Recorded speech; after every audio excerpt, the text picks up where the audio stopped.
Tepuk tangan virtual untuk kita semua. Baiklah Bapak Ibu, kita lanjutkan acara dengan materi utama pada hari ini, yaitu fasilitas impor barang pekerja migran Indonesia. Materi ini akan disampaikan oleh Bapak Endar Darmindra, selaku pejabat fungsional pemeriksa Bea dan Cukai ahli pertama. Ayam bakar kuah santan. Kepada Bapak Endar, kami persilahkan.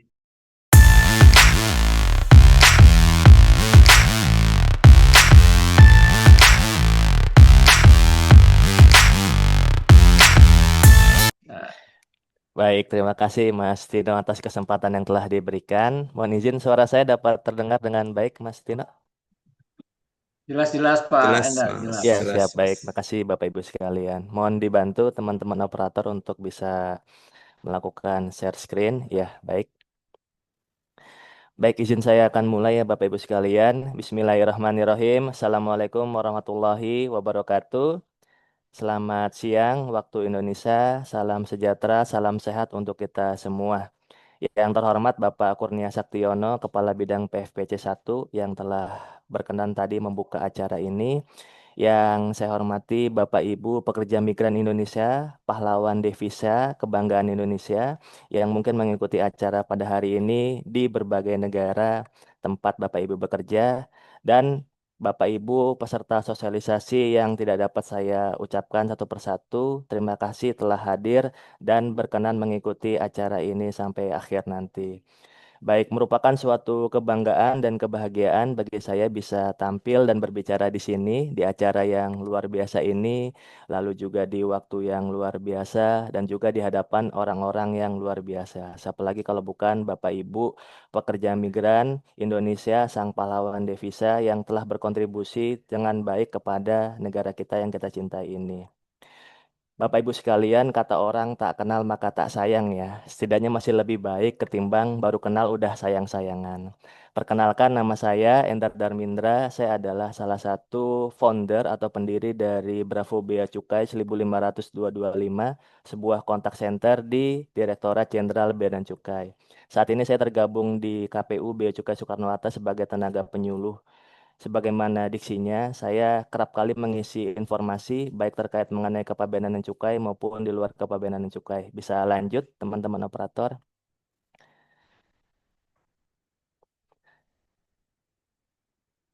Pada kegiatan kali ini, saya dipercaya untuk bisa berbagi ilmu kepada teman-teman PMI dan merupakan suatu kebanggaan ya bagi saya bisa bisa berkontribusi berbagi ilmu kepada teman-teman PMI sekalian. Bisa di slide yang sebelumnya.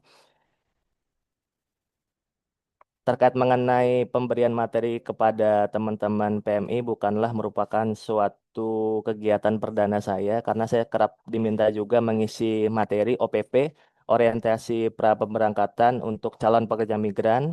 Sudah dua kali waktu itu di Serang satu dan juga yang kedua di BLK ya, Balai Latihan Kerja Sawangan, Jawa Barat.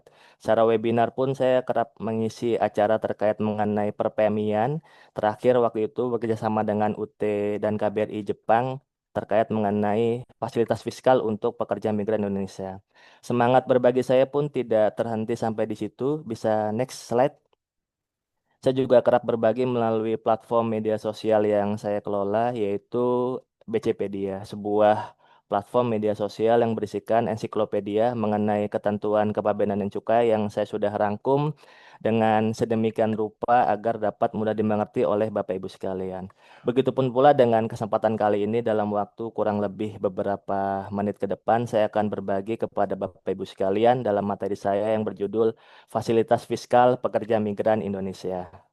Baik, Bapak Ibu sekalian, untuk bisa memudahkan penangkapan terkait mengenai pemaparan materi yang akan saya sampaikan, saya akan menyederhanakannya menjadi tiga segmen ya Bapak Ibu sekalian. Yang pertama terkait mengenai fasilitas fiskal pekerja migran Indonesia ini, hal pertama yang harus kita ketahui adalah apa sih syaratnya gitu ya. Kalau subjeknya kan udah tahu ya, yaitu adalah pekerja migran Indonesia, jelas gitu ya. Tapi apakah semua yang bekerja itu pasti bisa mendapatkan fasilitas ini, nanti ada syaratnya yang harus kita perhatikan. Itu adalah segmen yang pertama. Apa sih syaratnya gitu ya. Segmen yang kedua yang akan kita bagi kepada Bapak Ibu sekalian, bagaimana sih skema penyelesaiannya? Itu adalah segmen yang kedua yang ingin kami bagi kepada Bapak Ibu sekalian. Lalu yang ketiga, apa aja sih fasilitas-fasilitas fiskal yang diberikan oleh pemerintah kepada pekerja migran Indonesia? Itu tiga segmen yang akan kita bagi kepada Bapak Ibu sekalian dalam materi kali ini. Sekarang biar tidak berpanjang lebar, kita akan masuk ke segmen yang pertama. Apa sih syaratnya gitu ya untuk kita bisa mendapatkan fasilitas fiskal pekerja migran Indonesia? Bisa lanjut teman-teman operator. Syaratnya adalah yang pertama terdaftar di Kementerian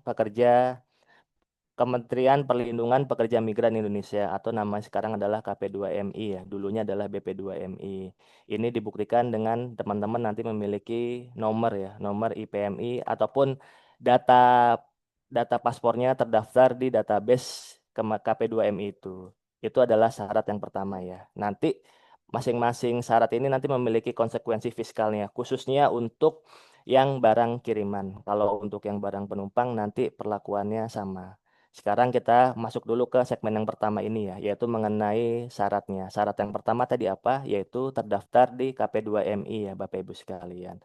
Lalu yang kedua adalah pilihan ini ya. Tapi kalaupun keduanya dipenuhi itu sangat baik sekali gitu ya. Karena memang syarat setiap WNI yang keluar negeri itu adalah harus lapor diri di aplikasi Peduli WNI milik Kemenlu ya.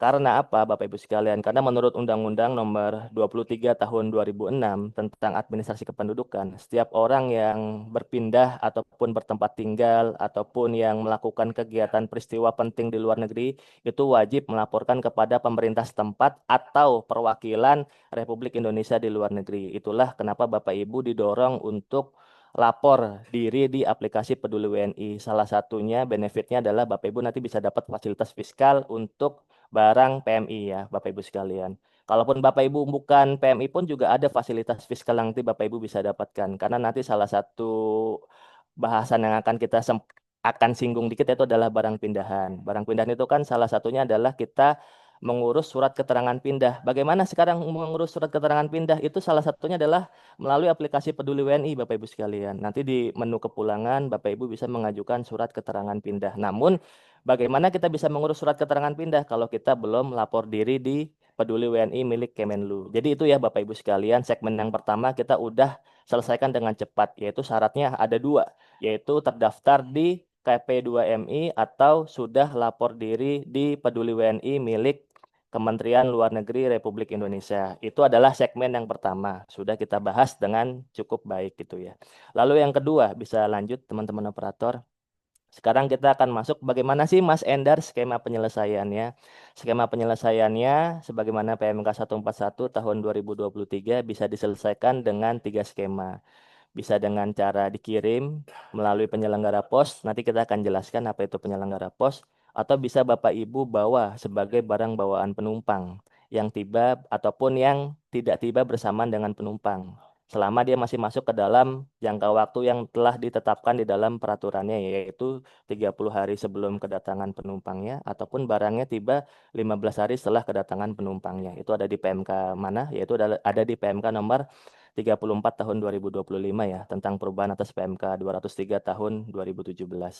Lalu skema yang terakhir bisa diselesaikan dengan ataupun sebagai barang pindahan. Kalau Bapak Ibu sudah tidak lagi tinggal di luar negeri, misalnya kontraknya sudah berakhir dan akan tinggal permanen di Indonesia, Bapak Ibu bisa menggunakan skema yang ketiga ini, yaitu barang pindahan. Untuk barang pindahan sendiri, sebenarnya kita udah sosialisasikan ya di Pintar episode yang 4 yang lalu ya. Mungkin di sini kita akan bahas terkait mengenai per PMI-annya gitu ya, barang pindahan per PMI-annya. Seperti itu ya Bapak Ibu sekalian. Itu segmen yang kedua, bagaimana skemanya kita sudah bahas di dalam slide yang telah tampil di hadapan Bapak Ibu sekalian. Sekarang kita masuk apa aja sih fasilitas fiskalnya. Bisa lanjut teman-teman operator. Tadi kan kita udah bahas ya, salah satu skemanya adalah dengan dikirim melalui penyelenggara pos yang kita kenal dengan namanya skema impor barang kiriman. Jadi, Bapak Ibu sekalian, Barang kiriman itu apa sih definisinya Mas Endar? Adalah sebuah barang yang dikirim melalui penyelenggara pos. Penyelenggara pos itu apa Mas Endar gitu ya? Penyelenggara pos itu adalah sebuah entitas yang bergerak di dunia perposan kayak gitu ya Bapak Ibu sekalian ya. Kalau di sisi pemerintah ada PT Pos Indonesia, kalau di sisi swasta itu ada beberapa perusahaan-perusahaan private sektor ya seperti itu ya Bapak Ibu sekalian. Ini kenapa penting kami bagi kepada Bapak Ibu sekalian selaku PMI ya. Karena barang kiriman itu tidak hanya terbatas yang dikirim melalui udara saja. Banyak barang-barang teman-teman milik PMI itu yang dikirim melalui laut gitu ya. Makanya banyak barang-barang kiriman PM itu yang turunnya ataupun di clearance-nya di Semarang, di Tanjung Mas, ataupun di Surabaya, di Tanjung Perak. Itu sama peraturannya dengan yang ada di Bea Cukai Soekarno-Hatta. Jadi ada namanya CN untuk barang kiriman via laut. Sama juga perlakuannya dengan CN barang kiriman via udara. Jadi sama ya Bapak Ibu sekalian ya. Kalau dulu kan barang kiriman yang dikirim melalui laut itu kan masih manual. Saat ini semua udah disentralisasikan melalui jasa barang kiriman. Jadi sama perlakuannya antara dan ketentuannya juga sama antara yang barang kiriman dikirim via udara maupun yang dikirim via laut. Itu terkait mengenai definisinya. Lanjut, teman-teman operator, yang tidak kalah penting untuk teman-teman PMI ketahui adalah persyaratan ataupun ketentuan-ketentuan terkait mengenai barang kiriman PMI ini. Untuk bisa mendapatkan fasilitas fiskal barang kiriman PMI, Bapak Ibu harus memperhatikan hal-hal berikut ini ya. Yang pertama, tentu pengirimnya adalah PMI yang sedang bekerja ataupun berkedudukan di luar Indonesia. Harus dari PMI-nya yang mengirim sebagai shippernya ya Bapak Ibu sekalian ataupun sebagai pengirimnya. Lalu merupakan barang-barang yang untuk keperluan rumah tangga ataupun barang-barang konsumsi ya, seperti itu ya Bapak Ibu sekalian. Tadi Pak Kurnia udah mention ada beberapa negatif list yang Bapak Ibu harus ketahui, yaitu Bapak Ibu tidak boleh mengirim barang-barang yang merupakan barang kena cukai. Barang kena cukai itu apa sih Mas Endar? Saat ini baru tiga ya Bapak Ibu sekalian ya, etil alkohol, minuman keras, ataupun produk hasil tembakau. Jadi jangan salah kaprah ya Bapak Ibu sekalian ya. Banyak yang salah gitu ya, menganggap kalau cukai itu se- adalah untuk semua barang gitu kan. Saya kerap kali mendapat pertanyaan dari netizen gitu kan ya. Min, kalau handphone itu cukainya berapa sih gitu ya? Handphone itu tidak dikenakan cukai, tapi mungkin maksud pertanyaan adalah handphone itu ada pajaknya atau tidak sih gitu ya. Kalau cukai saat ini adalah untuk tiga komoditas itu ya. Jadi jangan sampai salah kaprah lagi ya Bapak Ibu sekalian ya. Cukai itu adalah pungutan negara yang dikenakan terhadap barang-barang yang berkarakteristik tertentu seperti itu ya. Seperti konsumsinya perlu dikendalikan, peredarannya perlu diawasi, dan pemakaiannya dapat menimbulkan dampak negatif seperti itu ya. Itu adalah definisi dari cukai ya. Jangan sampai salah kaprah lagi ya. Lalu bukan merupakan HKT, yaitu handphone, komputer genggam, ataupun komputer tablet. Mungkin akan banyak pertanyaan. Berarti Mas Endar, PMI nggak boleh ngirim handphone dong? Boleh kalau mau mengirim handphone, tapi tidak dianggap ataupun tidak bisa menggunakan skema PMI gitu ya. Jadi mengirimnya itu pakai barang kiriman secara umum. Seperti itu ya Bapak Ibu sekalian ya. Jadi kalau mau mendapatkan fasilitas barang kiriman PMI, barangnya tidak boleh berupa handphone kayak gitu ya. Kayak gitu ya. Tapi kalaupun memang butuh ataupun ingin mengirim buat keponakannya, misalnya buat belajar, ataupun buat sekolah, ya berarti konsekuensinya akan diperlakukan sebagai barang kiriman umum. Bagaimana ketentuannya Mas Endar barang kiriman umum? Nanti kita akan bahas di slide-slide yang selanjutnya. Nanti ya, sabar ya Bapak Ibu sekalian ya. Yang ketiga, negatif listnya adalah tidak untuk diperdagangkan. Tadi Pak Kurnia udah memention ya, bahwasanya bea cukai memang sebagai commodity protector. Jangan sampai fasilitas kita yang sudah kita berikan kepada Bapak Ibu sekalian itu disalahgunakan oleh pihak-pihak tertentu. Jadi itu memang salah satu tools ya bagi kami untuk menjaga ya sebagai bentuk community protector. Tadi udah di-mention secara gamblang oleh Pak Kurnia. Selain negatif list yang telah kami sampaikan, ada juga ketentuan pengemasan yang Bapak Ibu perlu perhatikan, yaitu barang kiriman PMI itu harus berdimensi panjangnya 60 cm, lebarnya 60 cm, dan tingginya 80 cm. Kenapa sih Mas Endar kok sampai diatur-atur gitu ya? Kok negara ini sampai sebegitunya terhadap PMI. Sebenarnya itu tujuannya untuk Bapak Ibu sekalian. Kalau barangnya ringkes, kan bisa cukup dengan pemindaian X-ray saja gitu ya. Dan nantinya akan mempercepat proses clearance barang kiriman milik Bapak Ibu sekalian. Kalau barangnya segede lemari misalnya, atau istilah anak zaman sekarang segede gaban, pasti kan akan susah untuk dilakukan pemindaian X-ray gitu ya. Dan mungkin akan perlu extra effort untuk melakukan pemeriksaan fisik gitu ya. Ya, nantinya malah akan memperlambat ataupun akan memperpanjang durasi ya, durasi barang kiriman Bapak Ibu sampai ke alamat tujuan. Jadi maksudnya seperti itu ya Bapak Ibu sekalian, demi kepentingan Bapak Ibu sekalian, yaitu dibuat seringkas mungkin agar bisa smooth gitu ya, clearance dari barang kiriman PMI itu. Itu yang kedua terkait mengenai ketentuan-ketentuan terkait barang kiriman PMI. Selanjutnya, apa sih Mas Endar fasilitas fiskalnya? Nah, ini merupakan sesuatu hal yang penting banget untuk kita bagikan. Bisa lanjut, teman-teman operator. Fasilitas fiskalnya adalah diberikan pembebasan bea masuk, tidak dipungut PPN impor, dan dikecualikan dari PPh pasal 22 impor yang diberikan melihat status ataupun persyaratan PMI Bapak Ibu yang tadi udah kami sampaikan di slide yang pertama tadi ya. Itulah kenapa tadi penting kami sampaikan persyaratannya di slide pertama tadi ya. Karena nanti ada konsekuensi yang berbeda. Kalau Bapak Ibu sudah terdaftar di KP2MI dan merupakan PMI-PMI yang diberangkatkan ya secara legal dan terdaftar oleh KP2MI, Bapak Ibu bisa dapat fasilitas fiskal untuk 3 kali pengiriman, masing-masing nilainya 500 US dollar dalam 1 tahun. Dalam 1 tahun ya, 1 tahun kalender ya. Misalnya, sekarang ini kan bulan Oktober, tinggal 3 bulan lagi. Dan mungkin Bapak Ibu, Alhamdulillah dapat pekerjaan gitu ya di luar negeri dan jadi PMI yang terdaftar. Lalu Bapak Ibu mau mengirim nih di Oktober, November, Desember 111 dengan nilai 500, 500, 500. Itu akan diberikan pembebasan ya Bapak Ibu sekalian, tidak dipungut pajak sama sekali. Dan untuk tahun 2026-nya itu dimulai dari Januari pun Bapak Ibu udah dapat kuota yang sama yaitu 3 kali masing-masing 500 US dollar. Jadi setahunnya itu bukan setahun dari pengiriman terakhir bukan, tapi di reset lagi, ganti tahun akan di reset lagi. Itu pesan kuncinya yang ingin kami bagi ya. Karena mungkin banyak salah kaprah gitu kan ya. Wah, berarti Mas Endar kalau terakhir saya ngirim Oktober, berarti saya bisa memanfaatkannya lagi nanti dong Oktober tahun 2026. Bukan seperti itu. Januari pun nanti 2026 Bapak Ibu kalau pengen mengirim lagi bisa mendapatkan fasilitas PMI. Jadi itu fasilitas fiskal PMI yang pertama kalau Bapak Ibu terdaftar di KP2MI ya atau nama lamanya adalah BP2MI ya. Sekarang udah jadi kementerian ya. Jadi dapat mengirim sebanyak 3 kali, masing-masing nilainya 500 US dollar. Itu yang terdaftar di KP2MI. Kalau Bapak Ibu hanya ataupun baru lapor peduli WNI saja, tapi mungkin belum terdaftar di KP2MI, fasilitas fiskalnya itu hanya 1 kali pengiriman dengan nilai 500 US dollar untuk 1 tahun. Jadi bedanya kalau yang terdaftar di KP2MI 3 kali, ini yang hanya terdaftar di peduli WNI itu hanya 1 kali. Tapi nilai pembebasannya sama, sama-sama 500 ya.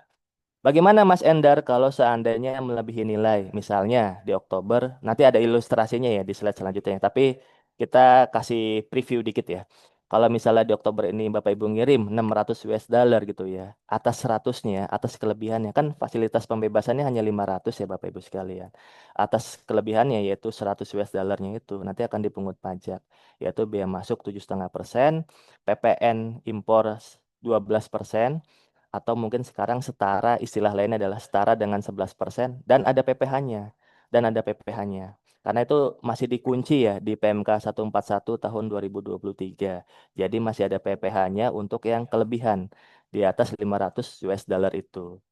Mungkin Bapak Ibu nanti akan membandingkan gitu ya dengan barang kiriman umum yang di mana mayoritas tidak ada PPh-nya. Tapi ini sebenarnya udah menguntungkan buat teman-teman PMI karena kan udah dipotong 500 US dollar. Tetap lebih menguntungkan pakai fasilitas fiskal milik PMI ya ketimbang menggunakan barang kiriman secara umum yang pembebasannya hanya 3 US dollar saja. Sehingga masih tetap lebih untung Bapak Ibu menggunakan fasilitas fiskal barang kiriman PMI. Lalu bagaimana Mas Endar kalau over frekuensi gitu ya? Misalnya ada pengiriman yang keempat, kelima, keenam. Nah, yang keempat, kelima, keenam itu maka akan berlaku ketentuan barang kiriman secara umum. Nanti kita akan bahas di slide yang selanjutnya. Tapi sementara previewnya seperti itu. Kalau melebihi over frekuensi, maka akan berlaku ketentuan barang kiriman secara umum. Atau kalau Bapak Ibu tidak masuk persyaratan sebagai PMI, ya nanti akan diubah ya status CN-nya itu dari CN PMI menjadi CN umum. Ya berarti nanti akan juga berlaku ketentuan barang kiriman secara umum. Seperti itu ya Bapak Ibu sekalian. Sekarang setelah kita udah tahu nih mengenai fasilitas fiskal barang kiriman milik PMI, bagaimana sih Mas Endar peraturan untuk barang kiriman secara umumnya? Ini mungkin nice to know ya buat Bapak Ibu sekalian ya biar tahu ya, biar semakin paham ya. Bisa lanjut teman-teman operator. Nah, ini adalah fasilitas fiskal barang kiriman secara umum. Tadi sudah sempat saya mention, fasilitas pembebasannya hanya sampai dengan nilai 3 US dollar saja.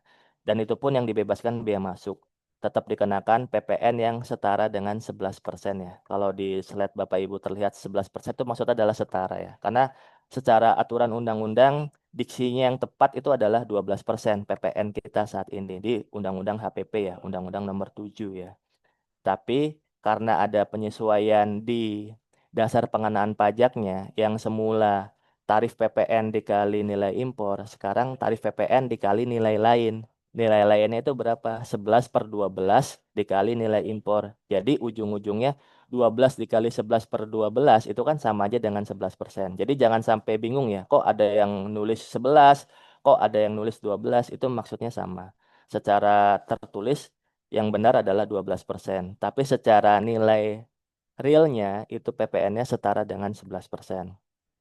Lalu kalau seandainya di atas 3 US dollar sampai 1.500 US dollar dan merupakan komoditas umum, nanti saya akan jelasin apa yang maksudnya komoditas tertentu. Tapi sekarang previewnya adalah di atas 3 US dollar sampai 1.500 US dollar untuk komoditas umum itu bea masuk ke 7,5%, PPN-nya setara dengan 11%, bea masuk tambahan kalaupun ada ya itu tidak dipungut.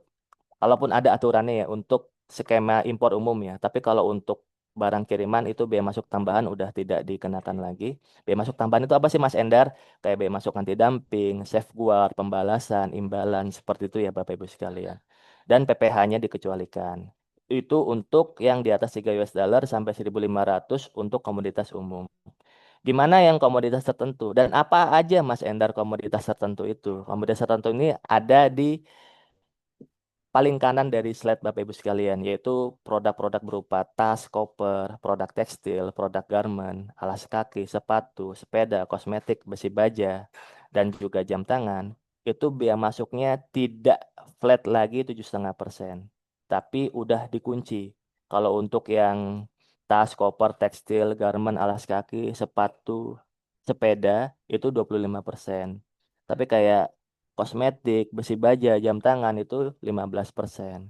PPN-nya sama, setara dengan 11%. Dan perbedaan kedua adalah kalau tadi bea masuknya tidak flat lagi 7,5% ya, tidak 7,5%, sekarang dia dikenakan PPh, tapi PPh-nya dikunci ya, di flat gitu-gitu ya, yaitu 5% kalau memiliki NPWP ya, ataupun NIK yang sudah dipadu-padankan dengan NPWP. Kalau nggak punya, gimana Mas Endar? Ya tinggal dikali dua ya, yaitu 10% ya Bapak Ibu sekalian.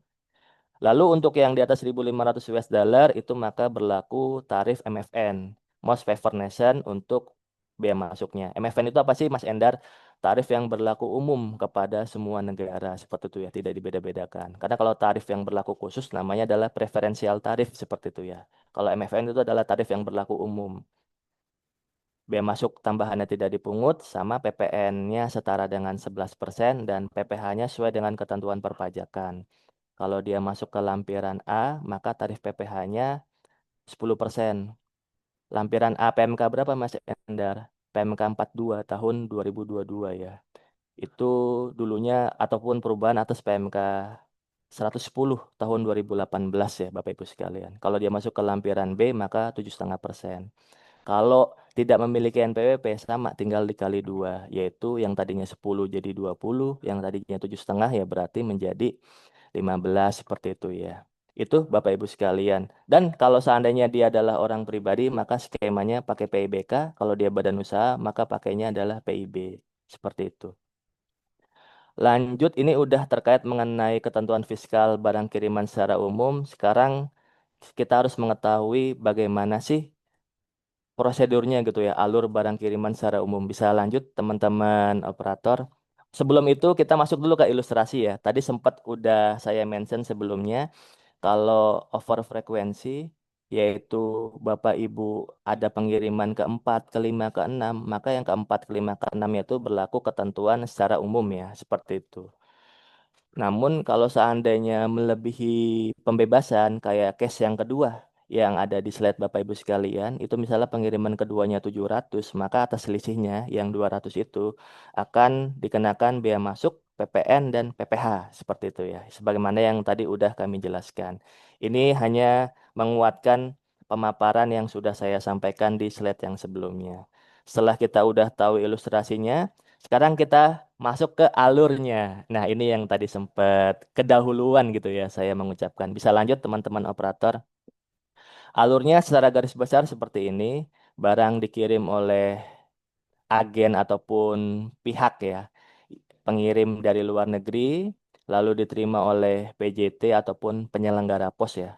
Kalau di Suta kan berarti diksinya adalah PJT ya. Kalau teman-teman PMI yang mungkin ngirimnya pakai pos, ya berarti itu PPYD. Tapi sama-sama penyelenggara pos. Itu menerima di Indonesia, lalu membongkar dari pesawat, dimasukkan ke gudangnya mereka. Ingat di gudangnya mereka ya, banyak salah kaprah ataupun banyak perusahaan jasa titipan pun di infografisnya tuh kerap kali misleading gitu ya. Dibilang ditahan di gudang bea cukai gitu ya kan. Padahal bukan di gudang bea cukai gitu ya, tapi di gudang perusahaan jasa kirimannya ataupun penyelenggara posnya. Kalau seandainya perlu dilakukan pemeriksaan fisik, ya maka akan dilakukan pemeriksaan fisik, tapi secara garis besar melalui pemeriksaan X-ray untuk barang kiriman ya. Lalu kalaupun dilakukan pemeriksaan fisik itu disaksikan oleh perusahaan jasa titipannya ataupun penyelenggara posnya. Dan juga dibuka dan dikemas kembali pun oleh perusahaan jasa kirimannya ya Bapak Ibu sekalian. Nah, sehingga kalau mungkin banyak teman-teman PMI yang barangnya hilang ataupun barangnya tidak sesuai, itu mungkin bisa konfirmasi pertama kali terlebih dahulu kepada perusahaan jasa kirimannya ya. Karena bea cukai membukanya pun dengan disaksikan gitu ya. Pasti kalaupun ada kekurangan akan ditemukan, akan tertuang di dalam laporan hasil pemeriksaan seperti itu ya Bapak Ibu sekalian. Dan setelah itu baru akan dikirim kepada alamat tujuan di dalam Indonesia. Itu mengenai alur barang kiriman secara umum ya Bapak Ibu sekalian ya. Lalu kalaupun ada dilakukan pemeriksaan pabean gitu ya. Pemeriksaan pabean itu apa sih Mas Endar? Yaitu penelitian dokumen dan pemeriksaan fisik ya. Itu bagaimana sih yang harus kita ketahui Mas Endar terkait mengenai barang kiriman PMI? Bisa lanjut teman-teman operator. Umumnya, barang kiriman itu minimal treatment dilakukan pemeriksaan X-ray. Itulah tadi kenapa kalau kami mengatur dimensinya ya, 60-60 kali 80 ya. Ya agar minimal bisa cukup dilakukan pemeriksaan secara X-ray saja. Namun berdasarkan manajemen resiko, tidak semuanya ya Bapak Ibu sekalian ya. Ada barang-barang yang perlu diteliti lebih lanjut dalam bentuk pemeriksaan fisik. Nah, di sini yang kami ingin tekankan itu adalah manajemen resiko ya Bapak Ibu sekalian. Jangan salah kaprah bahwa semua barang PMI nantinya akan diperiksa fisik, tidak. Itu selektif ya Bapak Ibu sekalian. Ini menguatkan lagi pernyataan saya sebelumnya, kalaupun seandainya perlu dilakukan pemeriksaan fisik, maka perusahaan jasa kirimannya akan menyiapkan barang, membuka kemasannya, lalu mengemasnya kembali. Itu penguatan dari statement saya yang selanjutnya. Dan pemeriksaan fisik pun dilakukan dengan disaksikan oleh perusahaan jasa titipannya ataupun penyelenggara posnya Bapak Ibu sekalian, ataupun perusahaan jasa kirimannya lah. Mungkin selanjutnya saya akan pakai diksi yang lebih mudah dimengerti saja. Perusahaan jasa kirimannya Bapak Ibu sekalian. Itu mengenai hal-hal yang Bapak Ibu ketahui kalau seandainya terdapat pemeriksaan pabean. Lalu kita juga harus tahu apa aja sih tanggung jawab pihak-pihak yang terlibat dalam barang kiriman PMI. Bisa lanjut teman-teman operator. Yang pertama untuk si pengirimnya ataupun PMI-nya, dia harus memiliki kesadaran ya, awareness gitu ya. Harus menyampaikan bukti identitas sebagai PMI-nya, yaitu paspor.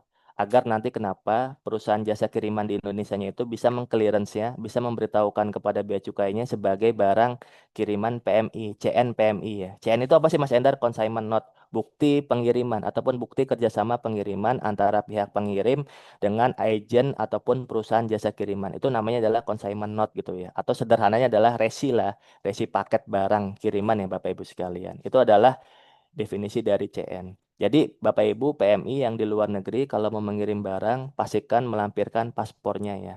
Dan juga memberitahukan jumlah, jenis, dan nilai barangnya secara benar kepada agen ataupun perusahaan jasa kiriman di luar negeri ya Bapak Ibu sekalian ya. Itu awareness yang ingin kami bentuk kepada Bapak Ibu sekalian selaku PMI yang ingin mengirim barang kiriman ke Indonesia. Lalu dari sisi penyelenggara pos ataupun perusahaan jasa kirimannya nih, kewajibannya apa? Kewajibannya untuk bisa memiliki modul ataupun bisa mengirim data CNPMI, yaitu harus menyampaikan bukti kerjasama antara penyelenggara pos di Indonesia ini dengan agennya ya. Agen yang di luar negeri kepada kepala kantor pabean tempat penyelesaian barang kiriman. Kalau misalnya ada teman-teman yang tergabung sebagai penyelenggara pos gitu ya dan ingin bergerak di bidang CNPMI harus menyampaikan bukti kerjasama kepada kepala kantor pabean. Kalau di Suta ya berarti kepada kepala KPU Suta ya seperti itu ya.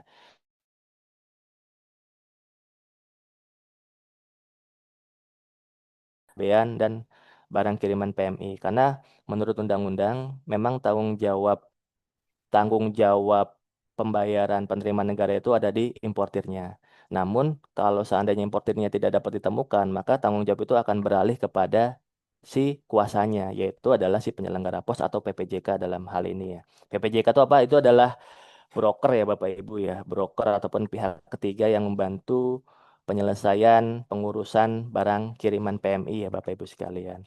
Untuk penerima barangnya tanggung jawabnya apa ataupun awareness yang perlu dibentuk apa, yaitu ha- sebagai penerima barang ya. Penerima barang dalam hal ini istilah resminya adalah sebagai importir dari barang kiriman PMI dan melakukan pembayaran kalaupun ada pungutan yang terutang ya. Tadi misalnya kalau melebihi batas de minimis ataupun sudah melebihi frekuensi, sudah melebihi 3 kali pengiriman. Jadi melakukan pembayaran pungutan negara ke kas negara ya. Nantinya melalui billing DJBC ya. Jadi tidak melalui ataupun tidak dengan melakukan transfer ke rekening pribadi seseorang.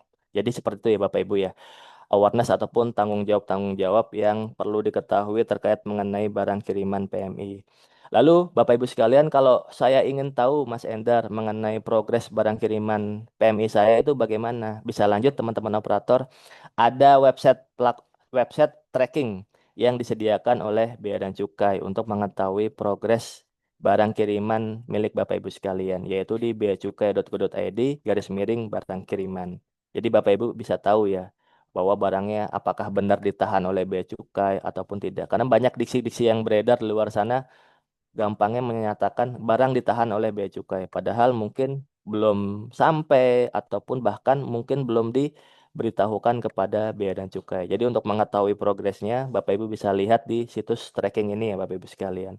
Terakhir, untuk barang kiriman PMI, hal-hal yang perlu diperhatikan, tips-tips ya, yang perlu diperhatikan untuk mengirim barang kiriman, bisa dilihat di slide yang selanjutnya, bisa tolong teman-teman operator. Pastikan Bapak Ibu udah terdaftar di KP2MI ataupun seminimal mungkin melakukan lapor diri ya. Karena selain memang itu kewajiban sesuai dengan Undang-Undang Nomor 23 Tahun 2006 itu juga ada benefitnya. Tadi benefitnya salah satunya adalah mendapat fasilitas fiskal untuk barang kiriman PMI. Bagaimana Mas Endar cara daftarnya? Silakan mengakses di peduliwni.kemlu.go.id. Nanti pastikan klik daftar terlebih dahulu. Lalu silakan Bapak Ibu pilih menu lapor diri. Nanti silakan isi data-data Bapak Ibu sampai nantinya terverifikasi oleh Kementerian Luar Negeri ya. Atau dalam hal ini adalah Ditjen Perlindungan WNI. Itu tips yang pertama. Yang kedua, memastikan jumlah pengiriman frekuensinya ya dan nilai barangnya sesuai dengan ketentuan gitu ya. Jadi buat sebagai antisipasi ya kepada Bapak Ibu sekalian agar mungkin tidak dikenakan pungutan negara kalau seandainya over frekuensi ataupun di atas batas pembebasan yang telah diberikan. Lalu yang tidak kalah penting yang ketiga adalah mencantumkan nomor identitas paspor. Biar nanti penyelenggara pos yang ada di Indonesia, perusahaan jasa kiriman yang ada di Indonesia itu bisa mendeklarasinya sebagai CNPMI ya Bapak Ibu sekalian ya. Dan kita pun juga bisa memverifikasinya nanti karena kita udah melakukan pertukaran data dengan BP2MI atau KP2MI dan juga Kemenlu. Lalu memberitahukan jumlah jenis barang dan nilainya dengan benar kepada perwakilan di luar negeri agar nanti datanya bisa diteruskan kepada perusahaan jasa kiriman yang ada di Indonesia agar mendeklarasinya dengan benar kayak gitu ya Bapak Ibu sekalian. Itu terkait mengenai fasilitas fiskal untuk barang kiriman PMI. Sekarang Bapak Ibu sekalian kita akan masuk kepada fasilitas fiskal barang penumpang milik PMI. Untuk bisa memahaminya, kita harus tahu dulu definisi dari penumpang. Penumpang itu adalah setiap orang yang melintasi wilayah perbatasan negara dengan menggunakan sarana pengangkut, tapi bukan awak sarana pengangkut dan bukan pelintas batas. Maksudnya bagaimana, Mas Endar? Kalau awak sarana pengangkut kan adalah orang-orang yang memang bekerja ya, ataupun karena pekerjaannya berada di sarana pengangkut, misalnya kayak pilot, pramugari, pramugara, dan lain semacamnya. Pelintas batas itu apa Mas Endar? Orang yang berdiam diri ataupun bermukim ataupun yang memiliki data identitas di wilayah perbatasan negara. Misalnya Bapak Ibu mungkin ber-KTP di Atambua gitu ya. Kan itu kan ada perbatasan darat dengan Timor Leste. Bapak Ibu kalau melintasi pos lintas batas negara PLBN itu bisa dianggap sebagai pelintas batas. Nanti ada fasilitas fiskalnya berbeda-beda tergantung kesepakatan resiprokal antara kedua belah negara ya. Indonesia dengan Timor Leste atau mungkin juga Indonesia dengan Malaysia. Karena jika itu juga ada perbatasan darat dengan Malaysia. Itu definisi dari penumpang. Yang kedua, sebelum kita masuk ke dalam fasilitas fiskalnya, kita harus tahu kewajiban pertama kali ya sebagai penumpang, yaitu melakukan deklarasi barang bawaan penumpang, deklarasi kedatangan penumpang. Kalau dulu Bapak Ibu mungkin mengenalnya dengan Electronic Custom Declaration, sekarang sudah lebih sudah lebih luar biasa lagi karena terintegrasi dengan imigrasi, karantina kesehatan, dan karantina hewan, ikan, dan tumbuhan atau Barantin RI ya.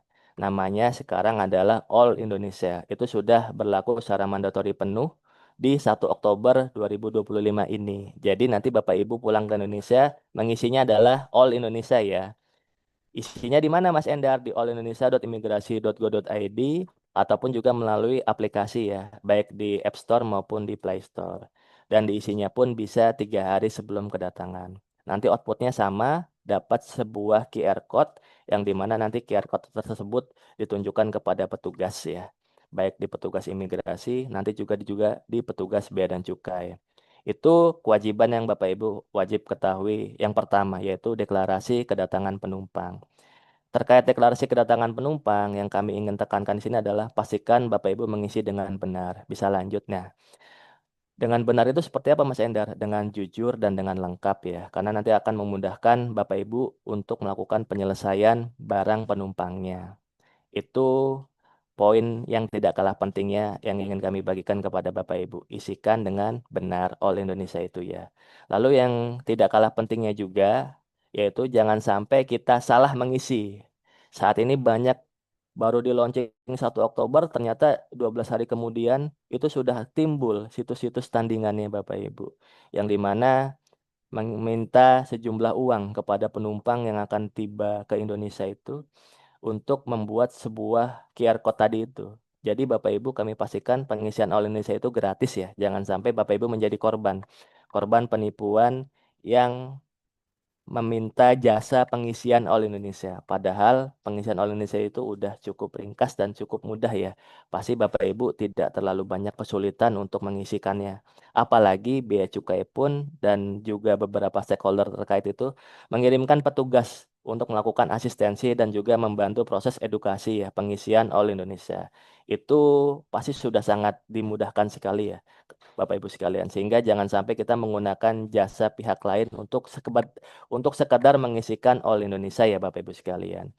Itu kewajiban pertama kali yang harus kita sadari terkait mengenai kedatangan penumpang, yaitu mengisi All Indonesia. Sekarang kita masuk ke dalam fasilitas fiskal PMI-nya. PMI itu kan adalah penumpang juga pasti kan ya Bapak Ibu ya, karena adalah orang yang tiba ke Indonesia gitu ya dan memiliki tiket serta boarding pass. Jadi Bapak Ibu juga dianggap sebagai penumpang. Sehingga saya rekap untuk fasilitas fiskal PMI atas barang penumpang itu ada dua Bapak Ibu sekalian. Bapak Ibu dapat fasilitas fiskal penumpang pada umumnya, yaitu dapat de minimis ataupun pembebasan 500 US dollar untuk setiap orang setiap kedatangan. Mungkin Bapak Ibu langsung banyak yang komplain. Kami kan pahlawan devisa, Mas Endar. Kok perlakuannya sama dengan penumpang pada umumnya? Jangan Jangan cepat menyimpulkan dulu Bapak Ibu sekalian. Ternyata selain Bapak Ibu dapat fasilitas secara umum, Bapak Ibu juga dapat fasilitas secara khusus, yaitu untuk handphone, komputer genggam, dan komputer tablet yang dibawa oleh Bapak Ibu sekalian dengan maksimal jumlahnya 2 pieces, itu diberikan pembebasan berapapun nilainya. Namun untuk satu kali kedatangan dalam waktu 1 tahun kalender. Nanti kita akan jelaskan di slide yang selanjutnya. Sekarang kita jelaskan dulu fasilitas fiskal PMI secara umum untuk barang bawaan penumpangnya, yaitu tadi dapat pembebasan 500 US dollar. Baru atas kelebihannya akan dikenakan pajak sebesar bea masuk flat 10%, PPN-nya 12%, dan bea masuk tambahan ataupun PPh-nya tidak dipungut atau dikecualikan. Jadi hanya kena bea masuk dan juga PPN impor saja. Untuk kelebihan dari barang penumpang yang termasuk ke dalam personal use atau barang pribadi penumpang ya. Itu fasilitas umum barang penumpang milik PMI ya. Kalau seandainya Bapak Ibu sekalian membawa barang-barang yang bersifat non pribadi ya, misalnya Bapak Ibu mungkin terpikir ya, ah Mas Endar, saya mau menggantikan tiket pulang saya gitu ya. Mungkin bolehlah saya berbisnis gitu ya, membuka jasa titipan seperti itu ya. Kalau ada hal-hal yang sifatnya komersial ataupun untuk diperdagangkan, maka Bapak Ibu tidak mendapat fasilitas 500 US dollar itu. Dan seluruh nilainya akan dikenakan pajak, dikenakan bea masuk sebesar flat 10%, PPN sama 12%. Namun bedanya yang di ketiga ini, yaitu dikenakan PPh. PPh sebesar 5% kalau memiliki NPWP, kalau tidak memiliki NPWP dikalikan 2, yaitu 10%. Dan juga berlaku ketentuan larangan dan pembatasan. Jadi mungkin di kesempatan ini, karena ini sifatnya edukasi, kepulangan Bapak Ibu sekalian, kami harapkan Bapak Ibu untuk membawa barang yang sewajarnya saja, kayak gitu ya Bapak Ibu sekalian.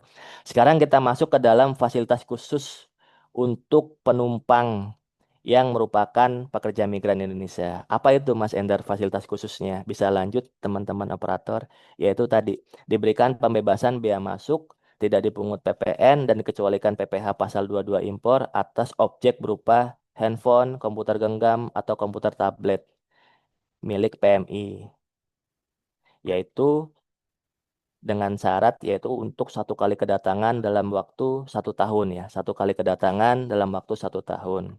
Dan itu tidak dikunci nilainya Bapak Ibu sekalian, berapapun ya. Misalnya nih Bapak Ibu dapat rezeki lebih gitu ya, PMI pulang-pulang bawa iPhone 17 Pro Max gitu ya, 1 TB ataupun 2 TB, sekarang udah sampai 2 TB ya. Itu kalau Bapak Ibu terdaftar di KP2MI ataupun sudah lapor diri di Peduli WNI, itu bisa dibebaskan semua pajaknya. Jadi gratis, tidak membayar pungutan negara apapun. Seperti itu ya Bapak Ibu sekalian. Namun untuk satu kali kedatangan. Misalnya ada case nih, saya Oktober ini pulang, bawa iPhone Pro Max 17 2 bebas ya. Lalu saya datang lagi di bulan November di tahun 2025 juga, maka tidak bisa diselesaikan ataupun tidak mendapat fasilitas fiskal PMI, tapi mendapat fasilitas fiskal barang penumpang secara umum, yaitu ya hanya 500 US dollar saja. Seperti itu ya Bapak Ibu sekalian ya.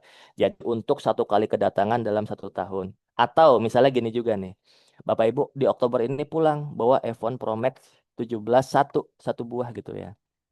Lalu di November pulang lagi bawa iPhone Pro Max 17 satu. Nah, yang satu yang di November itu tidak bisa memakai fasilitas fiskal PMI, udah nggak bisa. Karena kan tadi untuk satu kali kedatangan saja dalam 1 tahun. Jadi kalaupun pulang, kalaupun memang membawa handphone, dimaksimalkan saja, dimentokin 2 unit. Kalau memang membawa HKT ya. Dan juga yang tidak kalah penting, yang sering kali banyak salah tafsir adalah Mas Endar ini dua handphone, dua tablet. Bukan, kombinasi dari keduanya itu dua gitu ya. Jadi bisa dua handphone saja, nol tablet, ataupun satu handphone, satu tablet, ataupun nol handphone, dua tablet. Selama memerlukan basis seluler ya. Itu yang harus diperhatikan ya. Jadi bukan handphone dua, tablet dua, bukan. Jadi totalnya empat dong, bukan. Kan hanya dua yang diperkenankan. Jadi itu ya Bapak Ibu sekalian ya. Fasilitas fiskal khusus untuk barang bawaan penumpang milik PMI. Sekarang karena kita udah mention tentang handphone, berarti ada kewajiban lain yaitu terkait mengenai registrasi IMEI-nya. Bisa lanjut teman-teman operator. Bagaimana sih Mas Endar kalau kami mau mendaftarkan handphone kami agar dapat jaringan di Indonesia? Bapak Ibu cukup membawa paspor, boarding pass, dan juga gawai yang hendak didaftarkan. Nanti ketika turun, melewati penjaluran bea cukai, lalu habis itu langsung mampir ke posko IMEI ya, di terminal kedatangan, baik terminal 3 maupun terminal 2F ya Bapak Ibu sekalian. Dengan membawa setidaknya tiga komponen ini. Tapi karena ini adalah konteksnya sosialisasi untuk PMI, ya berarti bawa bukti tambahan yang keempat, yaitu adalah tadi bukti lapor diri ataupun bukti terdaftar di KP2MI. Seperti itu ya Bapak Ibu sekalian ya. Biasanya ada IPMI ya. Nanti Bapak Ibu silakan tunjukkan IPMI-nya selama masih aktif, masih berlaku, masih valid, maka Bapak Ibu bisa mendapatkan fasilitas fiskal PMI ya Bapak Ibu sekalian. Syarat minimalnya tiga ini ya. Nanti syarat-syarat tambahannya untuk membuktikan fasilitas pembebasannya tadi itu ya Pak. Bapak Ibu sekalian. Lalu bagaimana Mas Endar prosedurnya? Bisa lanjut teman-teman operator.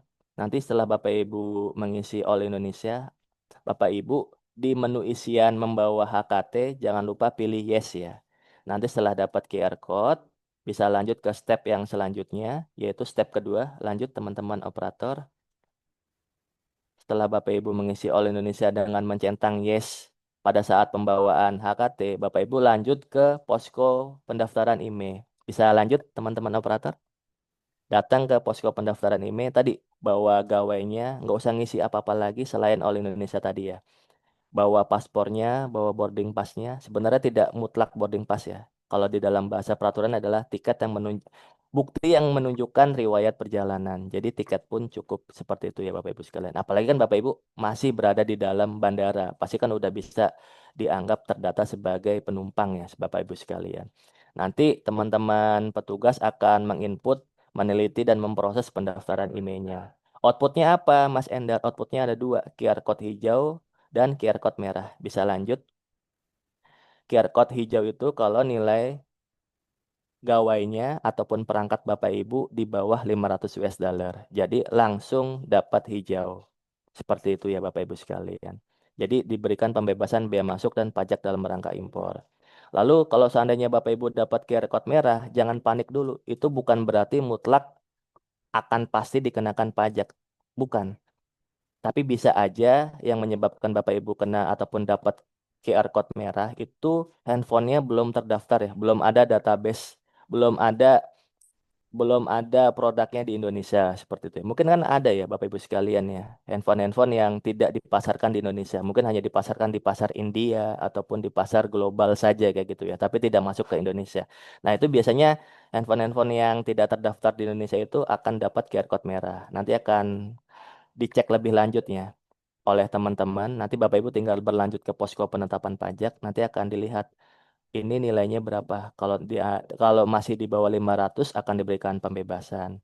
Tapi kalau seandainya di atas 500 misalnya kayak tadi contohnya iPhone Pro Max 17 itu, nanti akan dicek lagi Bapak Ibu punya fasilitas fiskal atau tidak. Nah, disitulah Bapak Ibu harus menunjukkan data-data ataupun bukti persyaratan PMI ya yang tadi udah kami jelaskan di slide nomor satu tadi itu ya. Itu silakan ditunjukkan kepada petugas. Nanti petugas akan memverifikasinya. Kalau benar Bapak Ibu valid status PMI-nya, nanti akan diberikan pembebasan untuk tadi 2 unit dalam satu kali kedatangan dalam 1 tahun. 1 tahun ini adalah ini ya, yang sama kayak contoh tadi barang kiriman ya Bapak Ibu ya.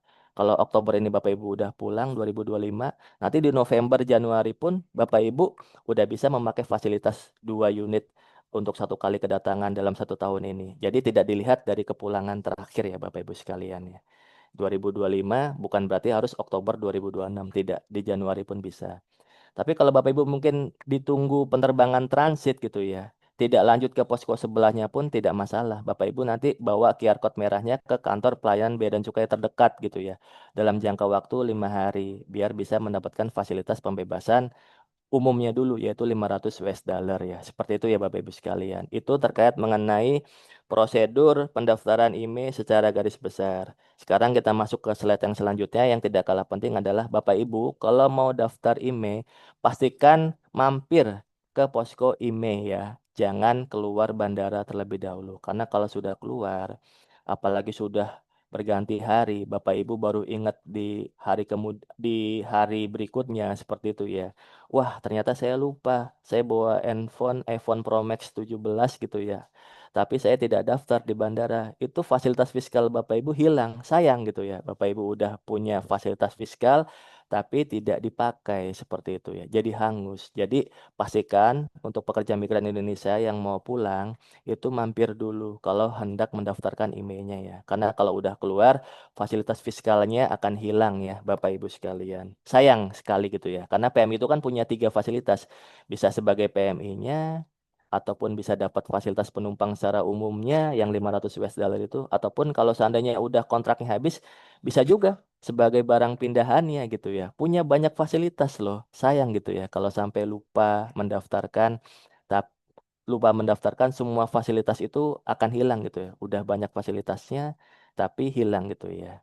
Dan juga fasilitas ini, oh ya karena saya udah menyinggung 3 fasilitas ya, itu tidak boleh dipakai ketiga-tiganya ya, harus pilih salah satu. Kalau emang mau mendeklar ataupun mau memakai fasilitas fiskal PMI, pakai PMI-nya, barang pindahan, pakai barang pindahannya, pakai fasilitas penumpang umum. Kalau seandainya kedua itu kan tidak dapat ya, tidak masuk ya, maka pakai yang jalur jalur yang ketiga yaitu penumpang secara umumnya. Ini ingat ya, konteksnya sebagai penumpang ya.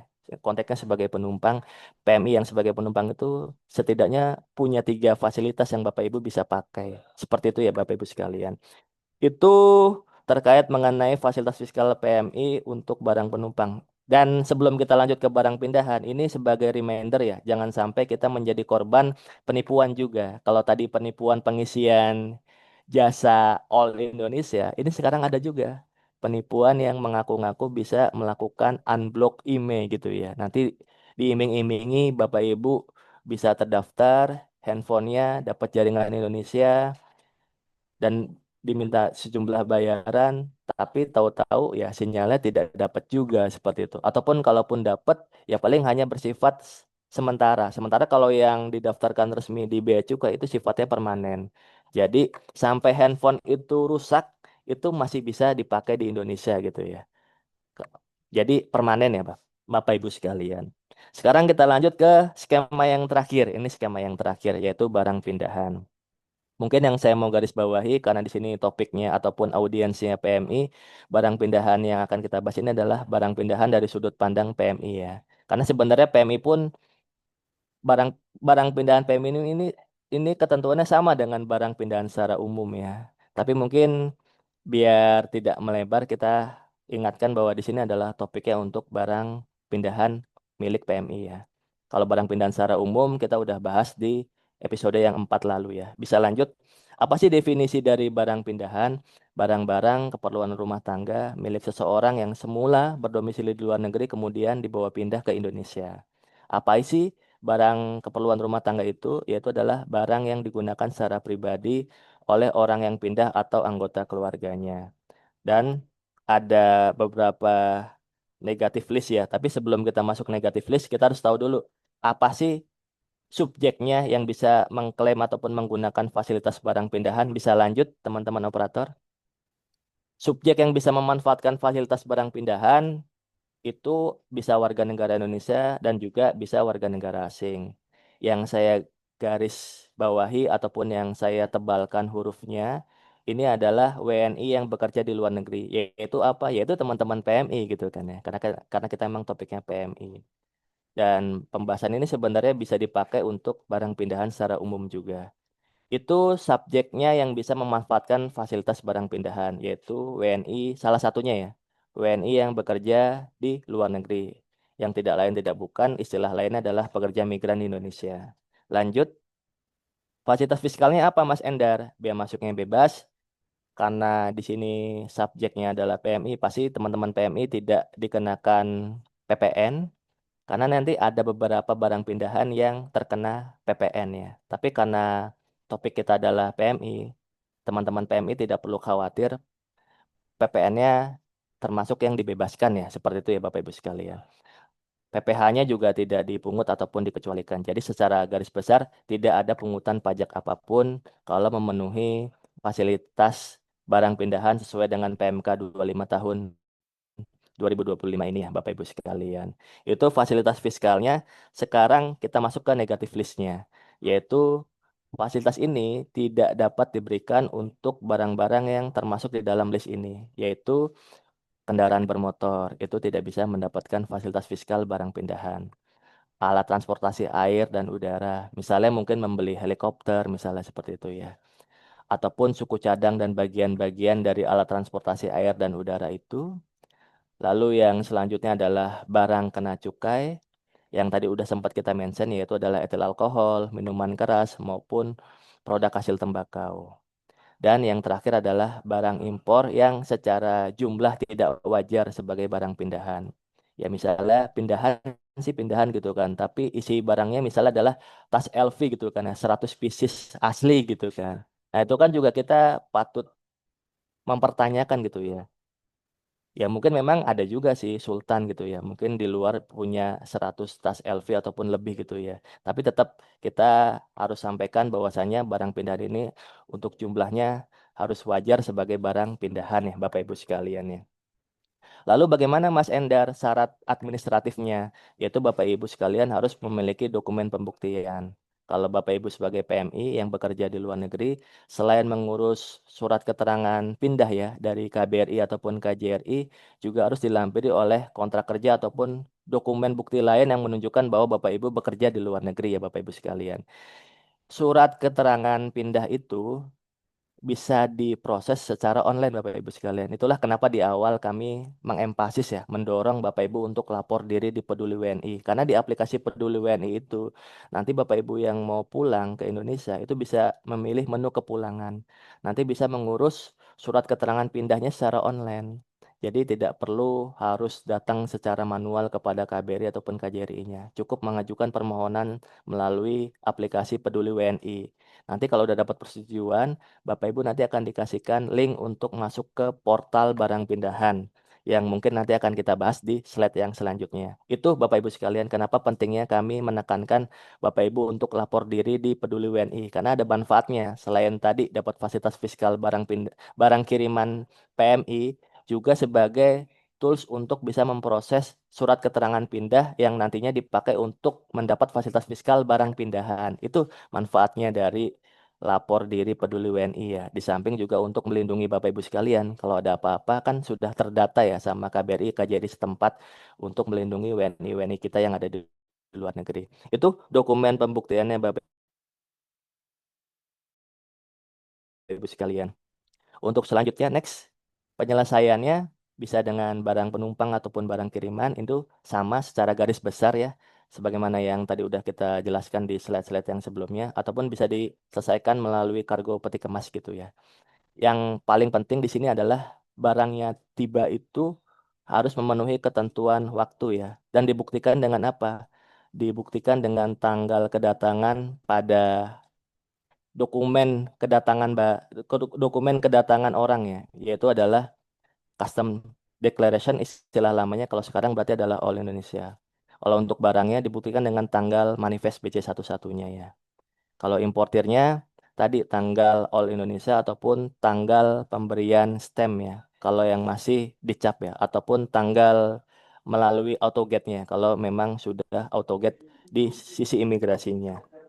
Lalu tadi kan di Peduli WNI Bapak Ibu akan dikasih link portal barang pindahan. Lanjut teman-teman operator, itu Bapak Ibu nanti bisa mengisi dokumen-dokumen pelengkapnya di portal itu. Tapi sebelum masuk ke situ, ini ada hal yang perlu diperhatikan bahwasanya untuk bisa di clearance sebagai barang pindahan, orangnya yang pindah itu harus sudah tiba di Indonesia. Harus sudah tiba dulu di Indonesia. Kalau terkait barangnya mau datang sebelum atau sesudah, itu memang itu memang juga diatur ya, yaitu adalah 90 hari. Tapi yang paling penting adalah orangnya sudah tiba dulu di Indonesia. Karena cut off-nya ataupun titik mengukur 90 harinya itu adalah dari ketibaan orang, dari ketibaan si yang pindah itu. Seperti itu ya Bapak Ibu sekalian ya. Kalau terkait barangnya dikirim dulu tapi orangnya baru pulang beberapa hari kemudian itu tidak masalah. Yang penting masih 90 hari sebelum maupun 90 hari sesudah. Tapi yang mau saya tekankan adalah orangnya harus sudah tiba terlebih dahulu ya di Indonesia. Dan yang terakhir, teman-teman operator, tadi yang terkait mengenai portal Bea Cukainya, pengisian ataupun penyampaian dokumen pelengkap barang pindahan itu bisa dilakukan secara online di barangpindahan.beacukai.go.id. Selanjutnya yang terakhir sebagai bentuk program edukasi masyarakat gitu ya. Kami Bea Cukai bekerja sama dengan Pusdiklat Bea Cukai dan juga KP2MI memberikan semacam learning center gitu ya bagi Bapak Ibu sekalian yang mau belajar ketentuan barang kiriman, barang penumpang, barang pindahan milik PMI. Itu ada linknya yang Bapak Ibu bisa akses. Kami udah sederhanakan, kami sudah kompilasi di Linktree garis miring Humas BCSH. Namun kalau Bapak Ibu mencarinya di klc.kemenq.go.id juga kami pastikan bisa ditemukan kayak gitu ya. Tapi kami bantu kompilasi di Linktree Humas BCS saya. Nanti di situ Bapak Ibu bisa login dengan menggunakan akun Google, tapi memilihnya adalah pihak di luar pihak non Kementerian Keuangan ya. Karena Kemenq Learning Center itu untuk internal dan juga bisa untuk eksternal. Nanti Bapak Ibu pilih yang non Kementerian Keuangan ya. Lalu login dengan menggunakan akun Google, Bapak Ibu bisa belajar. Belajar mengenai ketentuan-ketentuan barang kiriman PMI, barang penumpang PMI, barang pindahan PMI. Terakhir, referensi-referensi peraturan sebagaimana yang tadi sudah saya paparkan dalam slide ini itu merujuk kepada peraturan-peraturan ini. Ada 4 peraturan yang tadi udah di-mention juga sama Pak Kurnia ya, ada peraturan terkait PMI 141 tahun 2023, barang kiriman di PMK 4 tahun 2025, barang penumpang di PMK 34 tahun 2025, dan barang pindahan di PMK 25 tahun 2025. Itu Bapak Ibu sekalian, semoga pemaparan kali ini bisa menambah wawasan dan khasanah keilmuan kita terkait mengenai fasilitas fiskal barang milik PMI. Semoga pemaparan ini bisa bermanfaat dan juga sebagai bentuk kontribusi nyata dari Bea Cukai kepada pekerja migran Indonesia selaku pahlawan devisa kita bahwa kita pemerintah tidak lupa dan tetap memperhatikan pekerja migran Indonesia dimanapun berada. Kalau ada hal-hal yang hendak ditanyakan bisa kontak ke kami di Bravo Bea Cukainya sendiri ataupun di Bea Cukai Soekarno-Hatta. Saya Endar Darmindra, terima kasih segala perhatiannya. Wassalamualaikum warahmatullahi wabarakatuh. Waalaikumsalam warahmatullahi wabarakatuh. Terima kasih Pak Endar. Wah, bermanfaat sekali ya Bapak Ibu penyampaian materi pintar kepabeanan kita pada hari ini. Nah, gimana nih Bapak Ibu dari penyampaian materi yang tadi? Mungkin masih ada yang ingin ditanyakan atau diskusi ya, diskusi bersama. Jadi mungkin saya persilahkan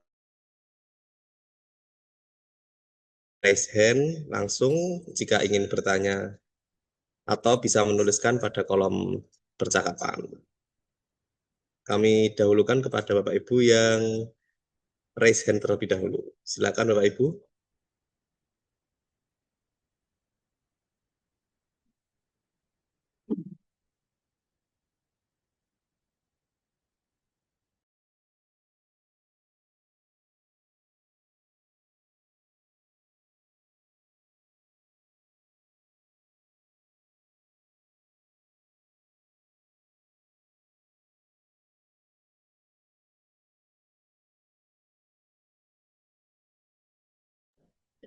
Sepertinya belum ada yang raise hand. Baik, saya bacakan pertanyaan dari kolom percakapan ya Pak Endar. Jadi ada pertanyaan dari Bintang. Atas nama Bintang ada 2 pertanyaan Pak.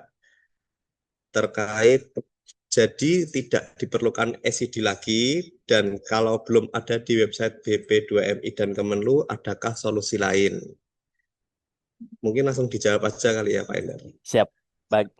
Siap, terima kasih Mas Tino dan juga terima kasih kepada Pak Bintang tadi ya dari kolom chat ya pertanyaannya Ya, ya. dari kolom chat, Iya, Pak, atas yang nama Bintang. iya. Jadi bertanya tentang apakah deklarasi kedatangan penumpang sudah tidak lagi menggunakan ECD? Kami jawab benar, sudah tidak lagi menggunakan ECD.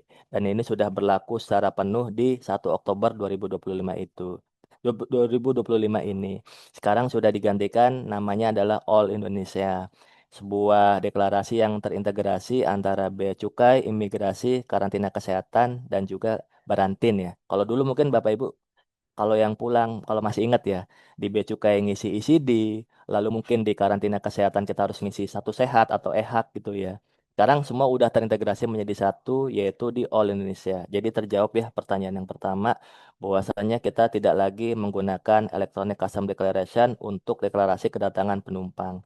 Namun ya, kalau Bapak Ibu memberitahukan pembawaan uang tunai ataupun SPMB, yaitu barang asal daerah Indonesia yang dibawa keluar, tapi balik lagi ke Indonesia, itu lamannya tetap sama, tetap dipakai yaitu ecd.beacukai.go.id, tapi untuk pemberitahuan pembawaan uang tunai ke luar negeri ya, dan juga pembawaan barang asal daerah pabean Indonesia yang akan dibawa balik lagi ke Indonesia. Itu pakainya tetap ecd.beacukai.go.id.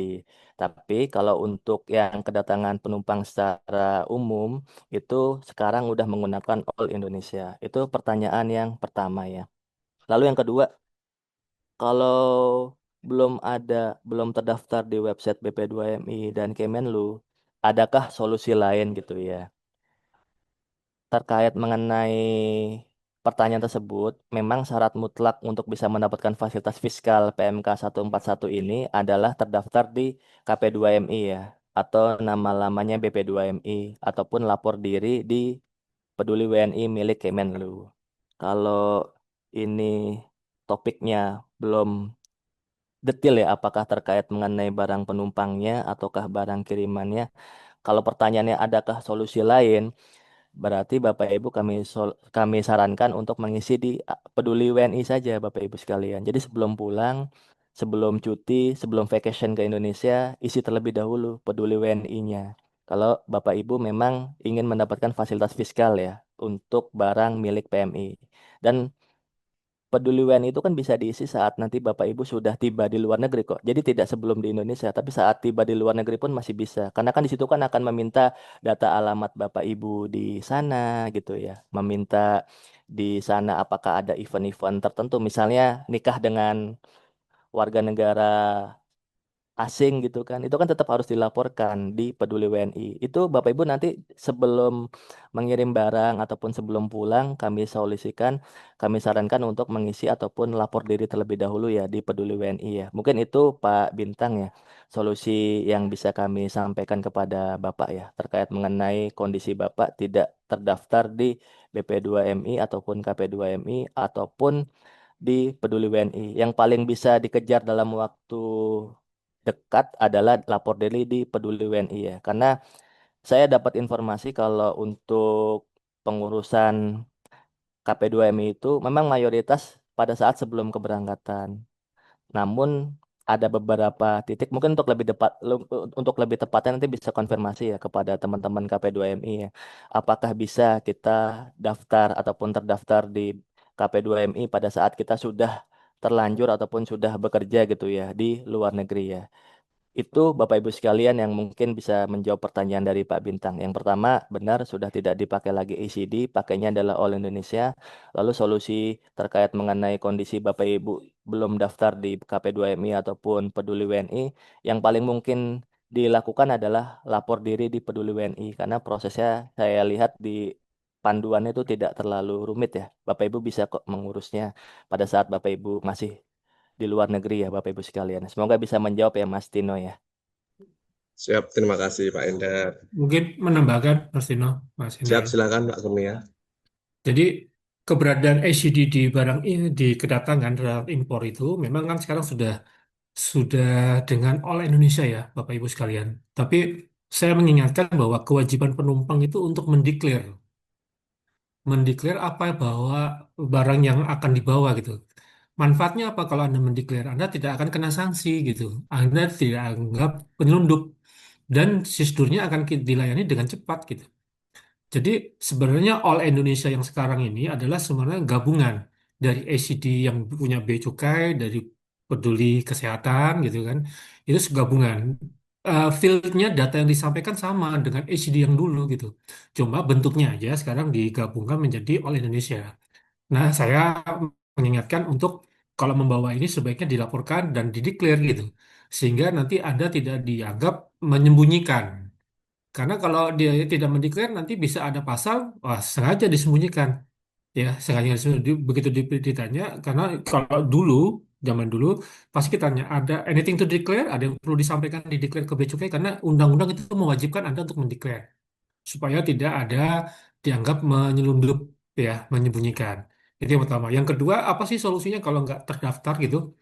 Ya fasilitas yang tadi Mas Endar sampaikan, kalau apa kebutuhan untuk mengirim ke barang ke Indonesia, konsekuensinya tidak dapat fasilitas untuk PMI kalau memang tidak terdaftar di situ. Ya solusinya Anda bisa daftar tadi di Peduli WNI, atau fasilitas barang pindahan sebenarnya dengan stay di 1 tahun Anda dapat fasilitas dengan minta tadi daftar tadi kategori barang pindahan mekanismenya. Meskipun nggak terdaftar, Anda bisa bekerja, Anda begitu ini lapor ke kedutaan ke sana, Pak, saya sudah 1 tahun tinggal, sudah nggak bekerja lagi, syarat-syaratnya lapor ke kedutaan, nanti ada daftar listnya,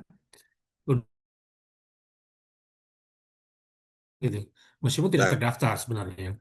Tapi saran tadi Mas Hendra sangat baik ya. Sebaiknya kan nggak simpel juga begitu ada di luar negeri supaya dapat fasilitas ya Anda daftar aja lah peduli WNI. Jadi saya menekankan tadi pentingnya All Indonesia ya, CD Anda supaya declare dan itu sangat mudah ya. Tapi hati-hati tadi banyak penipuan, salah website, salah ini segala macam. Dan untuk ekspor memang halaman apa websitenya yang SCD-nya tetap masih digunakan karena All Indonesia hanya menyangkut untuk kedatangan saja. Begitu keluar tetap pakai custom declaration ACD-nya itu. Itu saya tambahkan. Makasih Mas Indra, Mas Dino. Siapa? Terima kasih atas tambahan informasinya. terima kasih Pak Indar dan Pak Kurnia atas jawabannya. Untuk pertanyaan selanjutnya terkait pendaftaran HP email ini, Pak Endar. Dari atas nama F. Fahmi, Kline Logistik Indonesia. Terkait HP yang dimaksud dalam penjelasan tadi itu adalah apakah HP yang dipakai sehari-hari atau bagaimana. Kemudian saya gabung aja ya dengan pertanyaan dari atas nama Lubis yang masih mirip-mirip juga ini Pak tentang handphone dan email. Apakah artinya untuk pembawaan barang bawaan penumpang dengan pembebasan 500 USD jika di bulan ini lewat dan membawa HP dan didaftarkan emailnya, lalu di bulan depan membawa lagi untuk didaftarkan harusnya tidak masalah ya. Kalau ditolak oleh petugas, apa yang harus dilakukan? Baik, Baik, seperti itu. Terima baik, kasih, Mas. terima kasih Mas Tino dan juga terima kasih kepada Bapak Fahmi dan Bapak atau Ibu Lubis ya yang telah menyampaikan pertanyaan dari kolom chatnya. Kalau saya baca di sini Pak Fahmi bertanya, Mas Endar mengasih contoh untuk barang-barang handphone baru gitu kan. Tadi kan memang saya sempat mention iPhone 17 Pro Max ya. Gimana kalau seandainya handphone-handphone yang kami pakai sehari-hari? Mungkin maksudnya yang yang di luar iPhone 17 Pro Max ataupun handphone-handphone yang sudah kita miliki tahun-tahun sebelumnya gitu ya. Jadi seperti ini Pak Fahmi yang kami ingin sampaikan. Kalau saya menerka ataupun mencerna pertanyaan dari Pak Fahmi, kalau handphone yang dipakai sehari-hari itu adalah handphone yang Bapak sudah pernah pakai di Indonesia dan sudah bisa mendapatkan jaringan di Indonesia, maka ketika kembali ke Indonesia itu tidak perlu lagi untuk didaftarkan ya Bapak. Itu kalau untuk kondisi yang pertama, seandainya yang dimaksud oleh handphone sehari-hari itu adalah handphone yang udah dipakai ataupun udah dimiliki sewaktu di Indonesia dulu. Atau yang kedua, kondisi yang kedua, misalnya Pak Fahmi tinggal 3 atau 4 tahun di luar negeri dan sudah membeli handphone keluaran 4 tahun yang lalu. Kalau memang itu pembeliannya di luar negeri, maka handphone tersebut tetap wajib didaftarkan pada saat kepulangan nanti Pak Fahmi ke Indonesia. Agar apa? Agar bisa dapat sinyal ataupun jaringan telekomunikasi di Indonesia. Lantas mungkin pertanyaan Pak Fahmi selanjutnya adalah bagaimana Mas Endar penentuan nilainya gitu kan. Itu kan udah harga bekas, udah harga keluaran 4 tahun yang lalu misalnya kalau dari contoh yang saya kasih kepada pertanyaan ini ya. Jadi kita itu memiliki namanya harga referensi. Harga referensi tentu adalah memakai harga bekasnya. Jadi tidak perlu khawatir. Pasti bea cukai akan membebankan sesuai dengan nilai yang saat ini masih berlaku di pasaran seperti itu ya, Bapak Fahmi ya. Jadi itu untuk menjawab pertanyaan Pak Fahmi ya. Saya mencoba melebarkan ya. Kalau kondisi yang pertama adalah handphone yang udah dimiliki waktu Indonesia, ketika pulang tidak perlu didaftarkan. Tapi kalau yang dimaksud adalah kondisi yang kedua, handphone keluaran yang sudah lama, sudah lawas gitu ya, dan memang diperoleh di luar negeri, pada saat pulang tetap wajib didaftarkan Pak, karena memang untuk dapat jaringan telekomunikasi di Indonesia. Tentang pembebanan pajaknya jangan khawatir, kita akan memakai harga referensi yang saat ini berlaku di pasaran. Kalau memang udah turun, udah jatuh harganya di bawah 500 US dollar, pasti akan diberikan pembebasan pajak dan juga bea masuk. Pembebasan bea masuk dan juga PPN ya, Bapak Fahmi ya. Mungkin bisa menjawab untuk pertanyaan Pak Fahmi.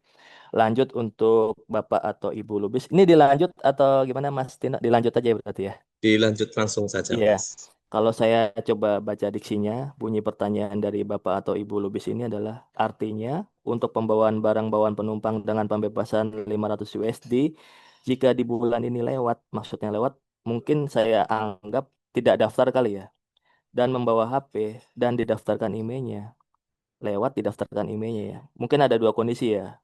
Mungkin yang pertama benar-benar kelewat, atau yang Papa ataupun Ibu Lubis maksudkan ini adalah dia sudah daftar emailnya pakai fasilitas penumpang yang 500 US dollar.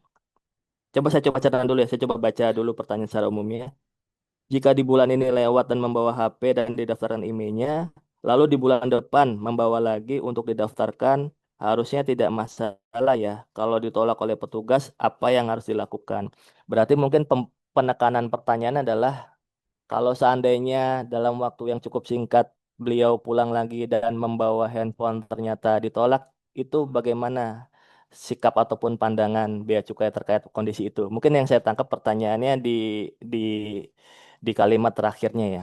Jadi Bapak Ibu sekalian, tadi udah sempat kita jelaskan ada dua penggolongan. Pak Kurnia pun juga udah menekankan ya terkait mengenai dua penggolongan ini. Jadi kalau selama kita bisa membuktikan dan juga barangnya reasonable, Bapak Ibu bolak-balik setiap bulan membawa handphone, mendaftarkan handphone. Kalau memang diindikasikan itu untuk dikomersilkan, maka untuk pendaftaran yang kedua, ketiga, keempat itu bisa tidak diberikan pembebasan karena dianggap sebagai barang non personal use Bapak Ibu sekalian. Jadi penekanannya di situ ya. Jadi Bapak Ibu sekalian kalau seandainya Bapak Ibu dalam waktu yang cukup singkat membawa barang ataupun sering pulang pergi gitu ya. Mungkin petugas Bea Cukai memiliki kewenangan untuk melihat ya, mengakses apakah itu termasuk ke dalam barang tidak. Jadi di situ mungkin yang perlu Bapak atau Ibu Lubis perhatikan. Tapi kalau seandainya saya coba kaitkan dengan PMI ya, misalnya Bapak Ibu di kedatangan pertama pakainya fasilitas umum gitu ya, 500 US dollar. Di kedatangan kedua pakai fasilitas fiskal. Kalau memang di tahun itu belum pernah menggunakan fasilitas fiskal PMI-nya, ya maka bisa dipakai. Walaupun yang pertama Bapak udah datang dengan fasilitas penumpang secara umum yang 500 US dollar, di kedatangan yang selanjutnya kalau memang nilainya di atas 500 dan Bapak Ibu langsung mengeluarkan bukti-bukti sebagai pekerja migran Indonesia, itu tetap bisa dilayani dan tetap bisa mendapatkan fasilitas fiskal untuk barang milik PMI ya. Karena kan tadi ketentuannya 2 unit untuk 1 kali kedatangan dalam 1 tahun. Jadi di 2025 ini hanya punya jatah ataupun kesempatan 1 kali untuk mendaftarkan 2 unit handphone dengan fasilitas PMI milik Bapak Ibu sekalian. Mungkin seperti itu ya Bapak atau Ibu Lubis, semoga bisa menjawab Ya, pertanyaannya. saya nambahkan nih Mas Hendar. Nah Siapa? ini kan orang Indonesia biasa nih ya, Bapak Ibu ya mohon maaf nih. Jadi banyak sekali dimanfaatkan, ada yang titip handphone kan gitu ya. Tapi saya bilang sekarang sistem data kita sudah data secara sudah tersistem lah maksud saya. BP2 PMI bisa ada datanya, nomor paspor sudah, itu kan nomor paspor unik ya. Data di Bea Cukai, data di B2 MI, kita juga diperiksa sama aparat fungsional BPK. Itu sudah terdaftar. Ini penumpang dengan nomor paspor ini kok sudah berapa kali dia melaporkan. Itu terdata, Bapak Ibu sekalian. Jadi, mohon maaf ya, karena data saya tadi ngomong juga, komputer itu jujur tapi bodoh ya, Bapak Ibu sekalian. Jadi kalau sudah terdaftar atas nama paspor, kan sudah terdaftar, itu pasti akan kelacak. Udah berapa kali? Kalau kegiatannya berulang, ya tadi kan konsekuensinya adalah bukan barang untuk didagangkan. Just tip jadinya. Istilahnya sekarang kan orang banyak just tip. Mungkin Bapak Ibu juga hati-hati. Tolong dong saya datang ke Indonesia nih dititipkan. Bawa dong buat ini. Karena secara komputer Bapak sudah terdata, nanti Bapak dianggap just tip. Kalau just tip, berlaku ketentuan umum, tata laksana impor umum, harus izin. Kalau dapat izinnya silakan masuk. Izinnya dari mana? Dari eh, perpendak kan gitu ya, dari segala macam. Jadi eh, itulah professional judgment dari petugas bea cukai dengan professional judgment dengan data terukur, Bapak Ibu sekalian. Sehingga saran saya, karena untuk kebutuhan memang bukan untuk barang dagangan, untuk kebutuhan pribadi, tangan kita kan ada dua ya, handphone maksimal paling dua gitu. Makanya peraturan dari Kemenfo cuma diberlakukan, bea cukai cuma bisa meregister dua gitu. Karena yang mindsetnya untuk digunakan sendiri, bukan untuk yang lain gitu. Sebanyak-banyaknya mungkin dua. Itu aturan dari Kominfo ya, yang mengatur masalah pengaturan email register gitu. Bukan maunya bea cukai. Kalau bea cukai fiskal gitu ya. Berapapun nanti kena pajaknya. Registrasinya cuma dua, kan sayang gitu. Yang bisa terregister cuma dua. Yang selebihnya tidak bisa terregister, tidak bisa dipakai. Nanti komplain. Ah, bea cukai nih. Kami sudah bayar pajak, ternyata nggak bisa dipakai. Karena sistem registrasinya cuma dua yang ditampung oleh Kemenfo. Mungkin itu tambahan Mas Hendar. Terima kasih. Siap, terima kasih Pak atas tambahannya Pak. Baik, terima kasih kepada Pak Endar dan Pak Kurnia. Sepertinya sudah cukup Pak, ini pertanyaan sesi diskusi pada hari ini. Semoga semua pertanyaan yang telah dijawab tadi dapat mewakili pertanyaan dari Bapak Ibu sekalian ya.